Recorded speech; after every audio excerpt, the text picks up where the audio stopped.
மிகவும் மகிழ்ச்சிகரமான ஒரு சந்தர்ப்பம் தான் இது. ஜேடி அவர்களுடைய அன்பு காரணமாகவும் உங்களுடைய வாழ்த்துக்கள் காரணமாகவும் இந்த விருதும் பாராட்டும் எனக்கு கிடைத்திருக்கிறது. அதற்காக மனப்பூர்வமாக அவர்களுக்கும் என்னை தேர்ந்தெடுத்த அந்த கமிட்டியினருக்கும் மனப்பூர்வமான நன்றிகளை தெரிவித்துக் கொள்கிறேன். இப்பொழுது இத்தனை பேர் பேசிய பிறகு நானும் பேச என்ன இருக்கிறது என்று எனக்கு தோன்றவில்லை. ஒரு வகையில் கொஞ்சம் கூச்சமாக இருந்தது.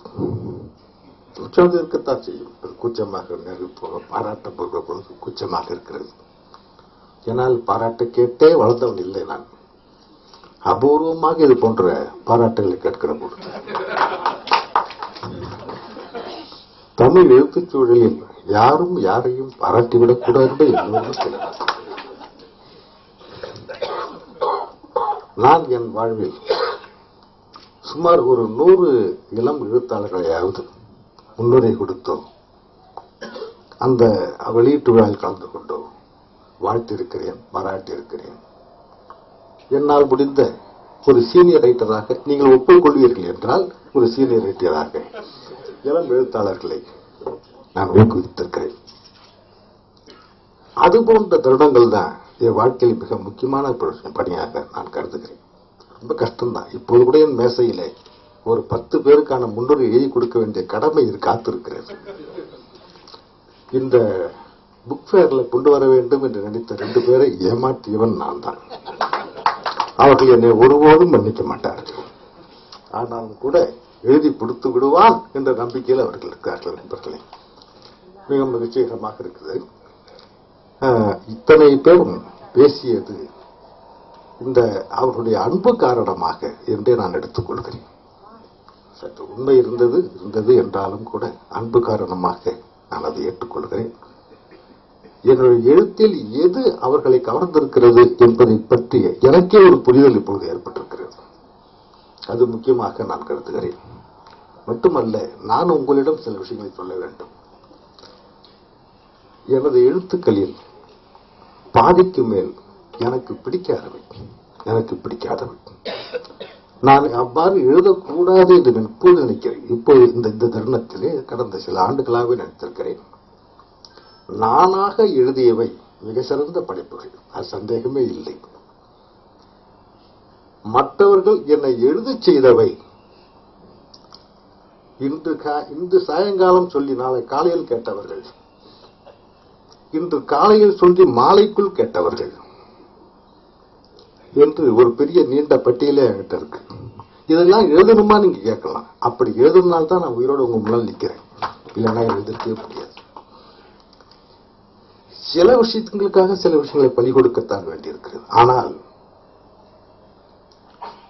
மோசமான விஷயத்தை நான் ஒருபோதும் எழுதியதில்லை. மோசமான விஷயத்தை, தப்பான விஷயத்தை நான் எழுதியதே இல்லை. தரம் குறைந்த எழுத்து என்கிட்ட இருக்கு, எனக்கு தெரியும். ஆனால் தரமற்ற எழுத்தை நான் ஒருபோதும் எழுதியதில்லை. இதையும் எழுதப் போவதில்லை. அதனால்தான் என்னுடைய எழுத்துக்கள் ரொம்ப குறைவா தான் வந்துகிட்டு இருக்கு. ஆனா தொடர்ந்து எழுதிட்டு இருக்கு, தொடர்ந்து இயங்கிக் கொண்டே இருக்கிறேன். ஒரு காலத்தில் நானும் மண்ணிலவன் போன்ற பூமணி போன்றவர்கள் எல்லாம் ஒரே காலகட்டத்தில் எழுத தொடங்கினோம். ஒருத்தருக்கு நான் நன்றி கடன் பட்டிருக்கிறேன். அதை மட்டும் சொல்லி நான் முடிச்சுக்கிறேன். என்னுடைய 7ஆம் வகுப்பில் எனக்கு தமிழாசிரியர் ஒருத்தர் இருந்தார், திருநாவுக்கரசன் பேர். மிக சிறந்த ரசிகர். புதுச்சேரியில் எந்த சாராய கடையில் தூய்மையான சாராயம் கிடைக்கும் என்று அவரை கேட்டுதான் நாங்கள் தெரிந்து கொள்வோம். அவர் தான் எங்களுக்கு அறிவிப்பாளர். நானும் ஒரு 10ஆம் வகுப்பிலிருந்தே குடிக்க ஆரம்பிச்சோம். அவர் 7ஆம் வகுப்புல என்னுடைய கட்டுரைகளை படித்த அவர் என்னை ரொம்பவும் என்னை கண்டுபிடித்தார். நல்ல தமிழ் எழுதுறப்பா, நீ இலக்கணம் தெரியுமாடா உனக்கு அப்படின்னு கேட்டார். தெரியாது. அவருடைய சைக்கிள், ராலி சைக்கிள் வச்சிருந்தார், பிரெஞ்சு சைக்கிள் வச்சிருந்தார். பிரெஞ்சு சைக்கிள்ல பின்னால உட்கார வச்சு என்னை வீட்டுக்கு அழைச்சிட்டு போவார். அன்று தொடங்கி 7ஆம் வகுப்புல வியாபாரங்கள காரிகை சொல்லிக் கொடுக்க ஆரம்பிச்சார். தேமா புளிமா அப்படின்னு சொல்லிட்டு செய்யுள் எழுதுவதற்கான பயிற்சி. அவர் வீட்டில் ஒரு உப்புமா கொடுப்பாங்க. உப்புமா என்ற பொருளை வாழ்க்கையில் நான் வெறுப்பதற்கு காரணமா அந்த உப்புமா. உப்புமா என்றாலே எனக்கு உடம்பெல்லாம் உதற ஆரம்பிச்சு. தினம் அது என்னமோ அந்த மாமிக்கு. ஆனா பயக்கண்டும் நஞ்சுண்டாமே ஒரு கண்டு மட்டும் இல்ல, பயக்கண்டும் நஞ்சுண்டாமல் நயத்துக்க நாகரிகமான மொழி. அதனால நான் சொல்றதே இல்லை, அது நான் சாப்பிட்டுடுவேன். காஃபியும் சட்டை அப்படிதான் இருக்கும்.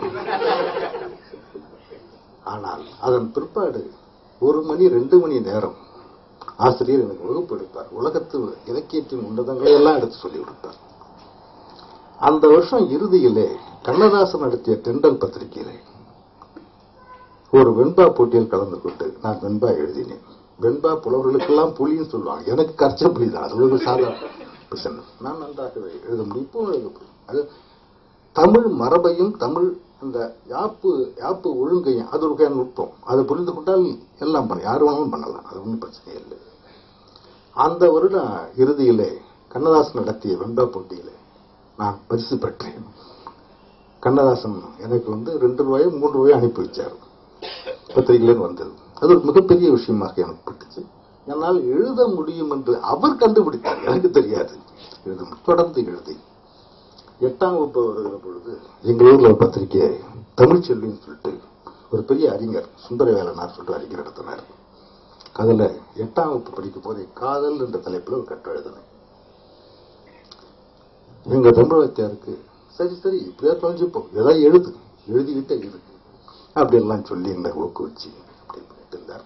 தொடர்ந்து எழுதினோம். தஞ்சாவூருக்கு போனேன், பிரகாஷை சந்தித்தோம். பிரகாஷ் மூலமாகத்தான் தமிழ் இலக்கிய நவீன இலக்கியங்கள் எனக்கு அறிமுகமாச்சு.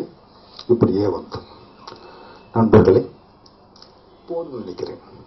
சுய பெருமை பேசியே ரொம்ப அதிகமா போயிட்டு தோன்றுது, வெட்டமாவும் இருக்கு. இந்த 50,000 ரூபாய் எனக்கு பெரிய தொகை, சந்தேகமே இல்லை, அது பெரிய தொகை. அதை விடவும் அவருக்கு அன்போடு எனக்கு கொடுப்பது அதை விடவும் மேலானது என்று எனக்கு தோன்றுகிறது. அது ரொம்ப பெரிய விஷயமா. அனைத்துக்கும் மேலாக எல்லோருமே பெரிய ஒவ்வொரு துறையில பெரியார்கள், அறிஞர்கள், படைப்பாளர்கள் எல்லோருமே நேரம் ஒதுக்கி வந்து எனக்கென்று ஒதுக்கிய இந்த பேச்சு பேசுவதற்காக, என்னை வாழ்த்தியமைக்காக என் மனப்பூர்வமான நன்றியை உங்க அத்தனை பேருக்கும் சொல்லிக் கொள்கிறேன். அப்புறம் என்ன இருக்கு, வேற என்ன இருக்கு ரவி? ஒண்ணும் கிடையாது. ஒரு விஷயம் எனக்கு நன்றாக புரிகிறது நண்பர்களே. அன்புதான் இந்த உலகத்தை மனிதரோடு மனிதரை இயக்குவது செய்வது, அதை தவிர வேறு எதுவுமே இல்லை. ரொம்ப பழைய விஷயம். ஒரு நண்பரோட கேட்டார், 2000 வருஷத்துக்கு முன்னாடி சொல்லிட்டானே, திரும்பவும் நீங்க எழுதணுமா அப்படின்னு கேட்டார். 2000 வருஷம் முன்னால் சொன்னதை நம்ம செய்யலையே, நம்ம அடைப்பிடிக்கலையே, இல்லையே. ஆக தொடர்ந்து மனிதரை மனிதர் நேசிக்க செய்யவும், மனிதரை மனிதர் வெறுக்காமல் இருக்க செய்யவும், மனிதரை மனித அன்பு செய்யவும், ஒரு நல்ல சமூகமாக நாம் சேர்ந்து வாழவும் தான் இலக்கியம் கற்றுக் கொடுக்க வேண்டும் என்று நான் நினைக்கிறேன்.